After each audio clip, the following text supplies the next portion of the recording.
చెప్పులకి bail ఎంతవరకు వచ్చింది? చాలా కష్టం సార్. మీ అభిమానులు చేసిన పనికి మిమ్మల్ని బయటికి తీసుకురావటం ఎవ్వడి వల్ల కాదు. అవును సార్, పాపం సిన్సియర్గా లీగల్గా పనిచేసే మనిషిని తీసుకొచ్చి బ్లడ్ బయటకు వచ్చేలా కొట్టారు సార్.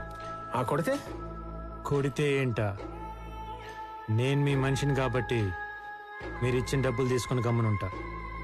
కానీ అభిమానులు ఉండరు కదా. నీ అమ్మానులా?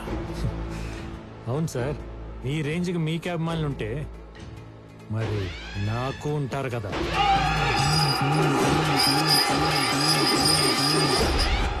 Hard core fans.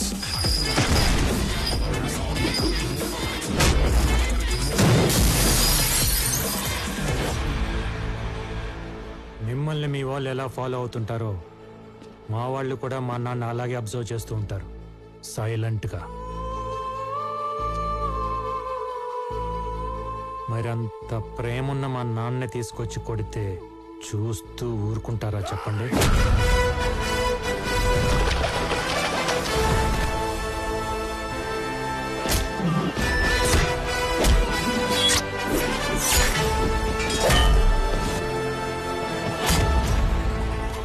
అందులోనూ అభిమానులంటే మీ వాళ్ళలాగా ట్విట్టర్లో ట్విట్లు వేసుకొని ట్రోల్ చేసుకునే సోషల్ మీడియా బ్యాచ్ కాదు సార్. ఆంధ్ర నైజాం సీడెడ్ మాస్కా అమ్మ మొగుళ్ళు. నోట్లో పానేసుకొని షర్ట్ మడత పెట్టి దిగితే కట్అవుట్లు ఇరగాల్సిందే, ఫ్లెక్సీలు చిరగాల్సిందే.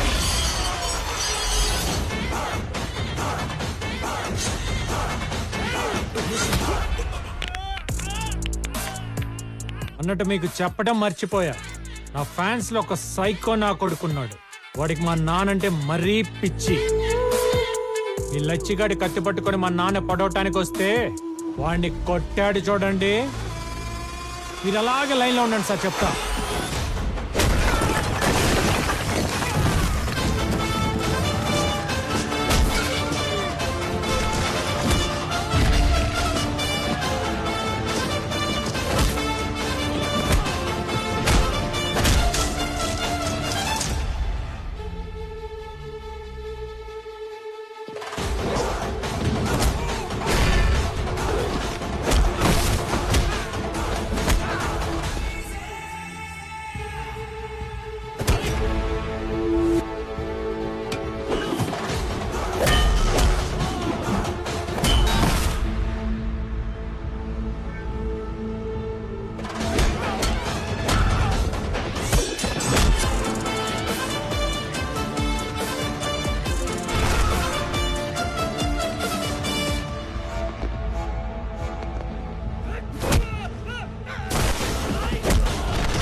మీ దగ్గరికి వచ్చింది లైఫ్ సెటిల్ చేసుకోవడానికి, కానీ ఓల్డ్ రివెంజ్ ఫార్మాట్ స్టోరీ లాగా మా నాన్న పగల క్యారీ చేసి ప్రెసెంట్ నా కెరీర్ని పాడు చేసుకోవడానికి కాదు.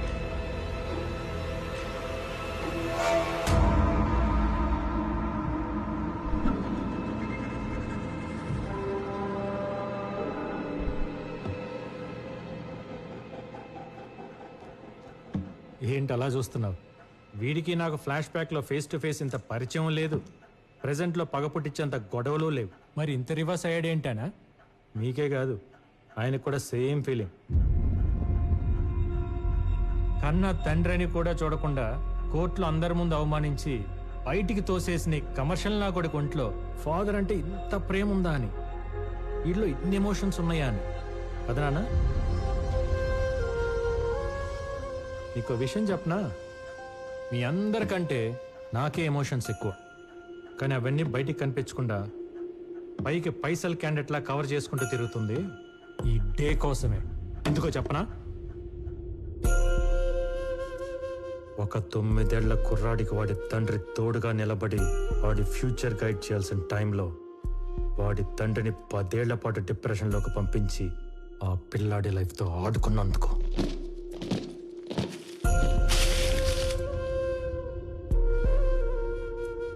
ఈ ప్రపంచానికి జడ్జి అయినా ఇంటికి రాగానే చిన్న పిల్లల్లా నవ్వుతూ ఆడుకునే నాన్న ఫేస్లో నవ్వు తీసేసి నాకు నరకం మిగిల్చినందుకు.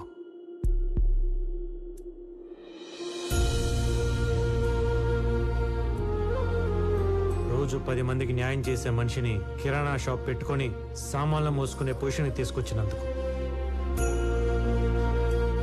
ఎక్కడికి వెళ్ళినా జడ్జి గారి భారీగా గౌరవించే మా అమ్మని అమూల్య చనిపోయింది మీ ఆయన వల్లనే అంట కదా అని అడిగే ప్రశ్నలకి సమాధానం చెప్పలేక నలుగురిలో అవమానపడిన అమ్మ ఏడుపుకి కారణమైనందుకు.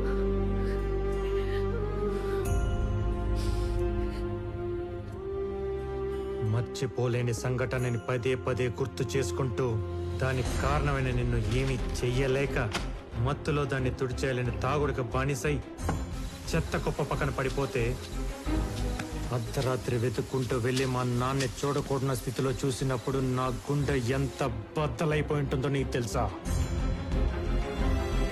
ఇప్పుడు హ్యాపీగా ఉండే నా ఫ్యామిలీకి సైలెన్స్ మిగిల్చి నా కుటుంబాన్ని అవమాన పాలు చేసిన నిన్ను ఏమి చెయ్యలేక నాలో నేను ఏడ్చి ఏడ్చి దొరికిన గోడల మీద బొమ్మలు గీసి నిన్ను చంపేవాడిని.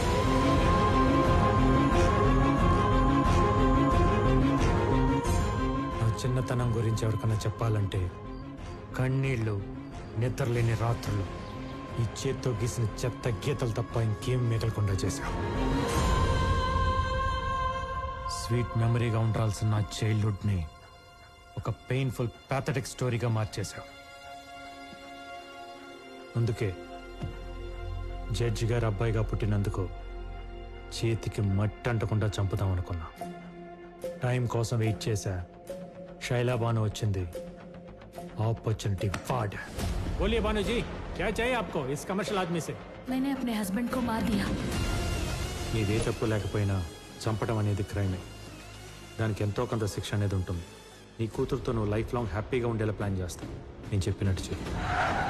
అలా శైలా బానుని అమూల్యగా మార్చి దివాకరం ఇంటి ముందు దింపా. అదే రాత్రి బాడీని నీ ఫామ్ హౌస్ కి షిఫ్ట్ చేయించా. తప్పండి మనం ఏమైనా పర్మిషన్ తీసుకుని అఫీషియల్ గా చేస్తున్నావా ఏంటి?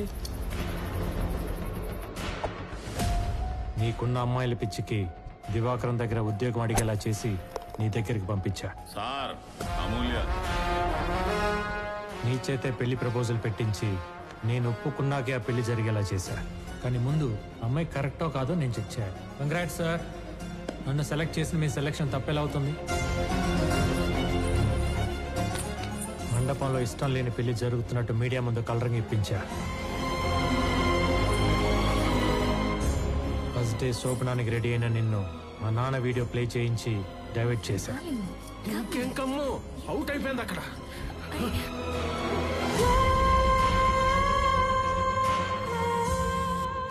నువ్వు అనుకున్నది యాజ్ ఇట్ ఈస్ గా జరుగుతుంది.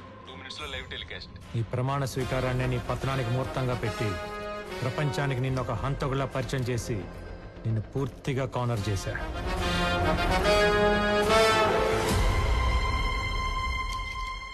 అబ్బా అదిరిపోయింది. డైరెక్ట్గా క్రైములు చేస్తేనే రివెంజ్లకి అంత సీన్ ఇవ్వను. అలాంటిది నీ బాల్యాన్ని నేనేదో పాడు చేసేసాను నువ్వు ఫీల్ అయ్యి నేను చెయ్యని మాటలకి చేశానని నా మీద రుద్దేసినంత మాత్రాన నీ పగలు ప్రతీకారాలు తీరతాయి అనుకుంటున్నావా? ఇది ఇండియా నాన్న. ఇక్కడ శిక్షలు పడాలంటే తరాలు మారాలి. ఒరే వీరయ్య, గేదెలు కాసుకునే నీ బుర్ర ఇంతవరకే ఆలోచిస్తుందని నాకు తెలీదా? ఇన్నాళ్ళు కోర్టును అడ్డం పెట్టుకుని కామెడీలు చేస్తుంటే దాని పొటెన్షియాలిటీ తెలియట్లా నీకు.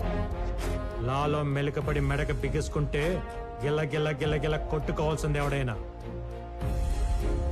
నీకు చేతనైతే దమ్ముంటే ఈ నాలెడ్జ్, డబ్బు, పేరు, పలుకుబడి వాడుకొని చెయ్యని నేరానికి పడబోయే శిక్ష నుండి నిన్ను నువ్వు కాపాడుకో చూద్దాం. దా.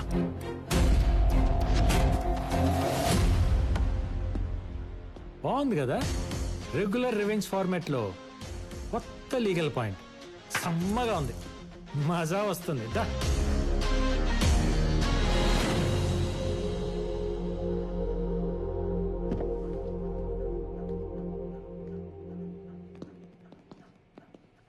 సార్, కొత్త లాయరం వచ్చింది, బెయిల్ కూడా తెచ్చింది. నవ్వండి.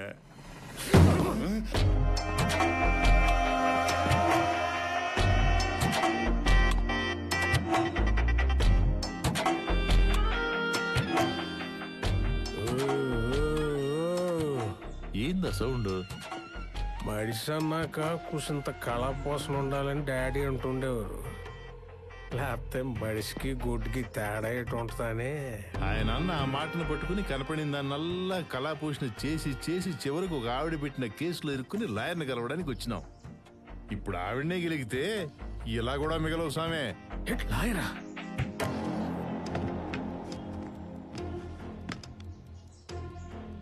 ఏంటి సార్ అంకుల్ డల్గా ఉన్నారు? తుపుక్కుమని అంకుల్ అనేసింది ఏంటిది? ఏం లేదమ్మే, ఈ కేసు గెలుస్తాడో లేదని చిన్న టెన్షన్. Why uncle? ఆ లాయర్ లకి సబ్మిట్ చేసిన విట్నెస్లు వింటే మీకే అర్థమైపోతుంది ఈ కేసులో ఎంత డెప్త్ ఉందో. అసలు నేను మర్డర్ చేస్తే కదా డెప్త్ లో విట్నెస్ లో ఉండడానికి.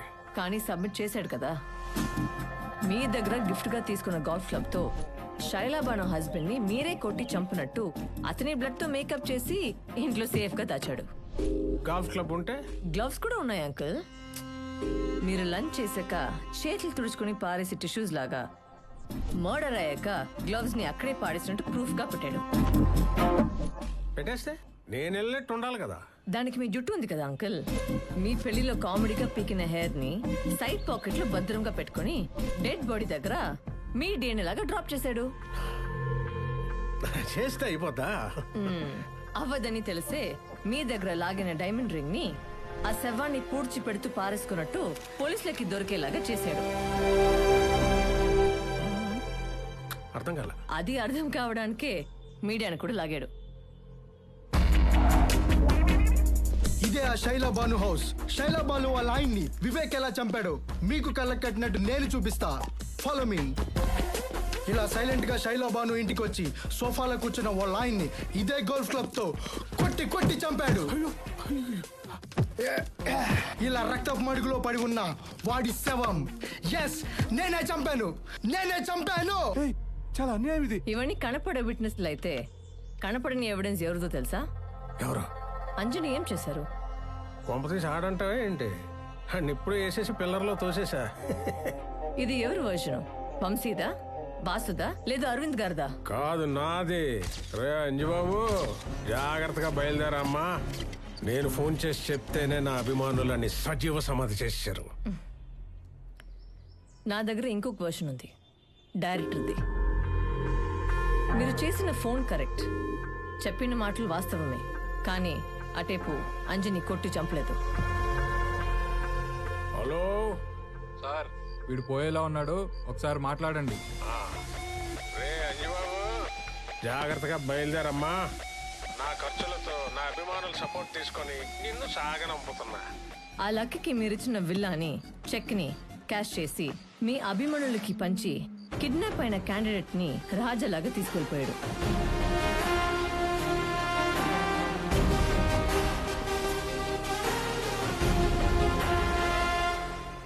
మీ దగ్గర నేర్చుకున్న కమర్షియల్ సిద్ధాంతాన్ని మీ దగ్గరే అప్లై చేసి తను గ్యాదర్ చేసిన మొత్తం విట్నెస్లతో సహా అంజని తీసుకెళ్లి చీఫ్ జస్టిస్ దగ్గర కూర్చోపెట్టాడు.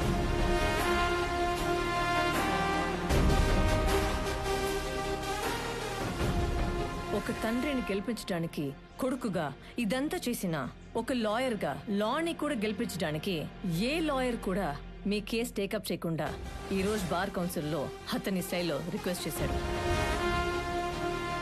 ముఖ్యమంత్రిని కూడా చూడకుండా కేసులు పెట్టి కోర్టుకు ఎక్కించి బోన్లో నిలబెట్టి శిక్షలు వేసిన గొప్ప గొప్ప న్యాయవాదులున్న ఈ దేశంలో కేవలం జీతం మీద జీవితాంతం వాళ్ళు నమ్మిన సిద్ధాంతం కోసం బ్రతికి రిటైర్ అయిన సిన్సియర్ లాయర్స్ ఉన్న ఈ సిస్టంలో రౌడీ వెదవులకు ఆపోనెంట్ గా నిలబడి నడి రోడ్లో ప్రాణాలు కోల్పోయిన హానెస్ట్ సర్టిఫికేట్స్ ఉన్న ఈ సొసైటీలో కరెన్సీ కక్కుర్తుపడే కమర్షియల్ లాయర్స్ కూడా ఉన్నారనేది నమ్మలేని పచ్చి నిజం. కాబట్టి ఎప్పుడు మనీ కోసమే పనిచేసే మనం అప్పుడప్పుడు మన సాక్షి నమ్మి పనిచేస్తూ ఉంటున్నాం. ఒక మర్డర్ చేసి ధైర్యంగా మా లాయర్ చూసుకుంటాడనే స్టేజ్ నుండి ఏ లాయర్కి తెలిసిన తోలు తీస్తాడనేలా మార్పులు తెద్దాం అంటున్నాం.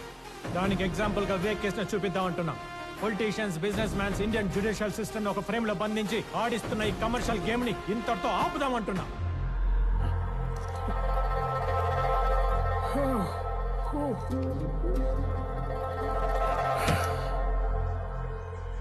అయితే ఇప్పుడు నా వైపు నేను కూడా రాను అంకుల్.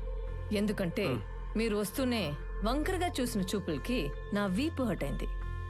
నేను చూసింది వీపు కాదులేమ్మా, ఏదో కారణం చెప్పి మొత్తానికి అందరూ కలిసి నన్ను ఊరికింప ఎక్కించేద్దామని చూస్తున్నారు. నేను చెయ్యను తప్పుకి. ఆ? కాదు, చేసిన పాపానికి 25 ఏళ్ల క్రితం వాళ్ళ నాన్న వేయాల్సిన 6 నెలల జైలు శిక్ష అవన్నీ కలిపి క్యాల్కులేట్ చేసి ఇంట్రెస్ట్తో పాటు ఇప్పుడు ఊరిగా మారింది. ఒక ఆడపిల్ల ఉసురు తగిలితే ఎంతటి మొగ్గడైనా మట్టిలో కలిసిపోవాల్సిందే అని కాలం ఎంచుకున్న కథ ఇది.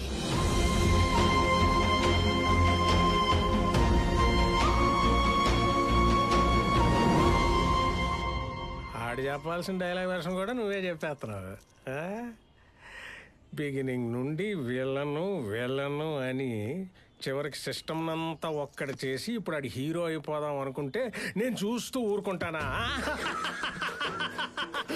చచ్చినా ఊరుకోను.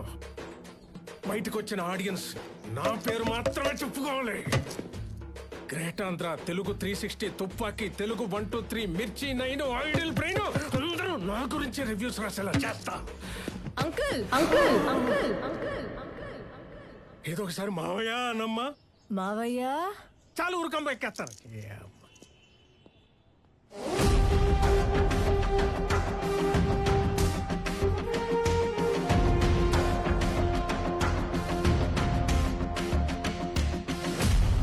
మిస్టర్ వివేక్, ఆవిడ వైపున ఆర్గ్యుమెంట్స్, విట్నెసెస్, ప్రూఫ్స్ చాలా బలంగా ఉన్నాయి.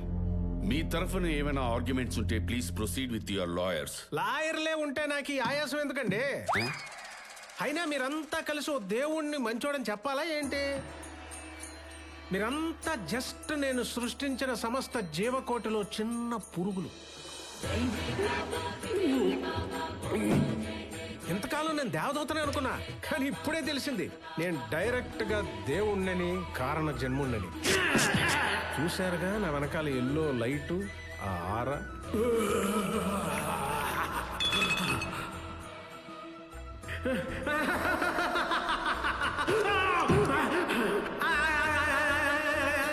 పాపం బాగా పేరుకుపోయినప్పుడు నేచర్ ఆ చెత్తనా కొడుకు చైనా వాడి సహాయంతో కరోనా వైరస్ సృష్టించి ఈ భూమి మీద పేరుకుపోయిన చెత్త పొల్యూషన్ ని కొంత శాతం తగ్గించినట్టు నేను ఈ న్యాయ వ్యవస్థలో పేరుకుపోయిన కమర్షియల్ అనే వైరస్ ని నా వంతు తగ్గించడానికి ఈ పక్కా కమర్షియల్ లాయర్ లక్కీని సెలెక్ట్ చేసుకుని ప్రక్షాళన చేశాను.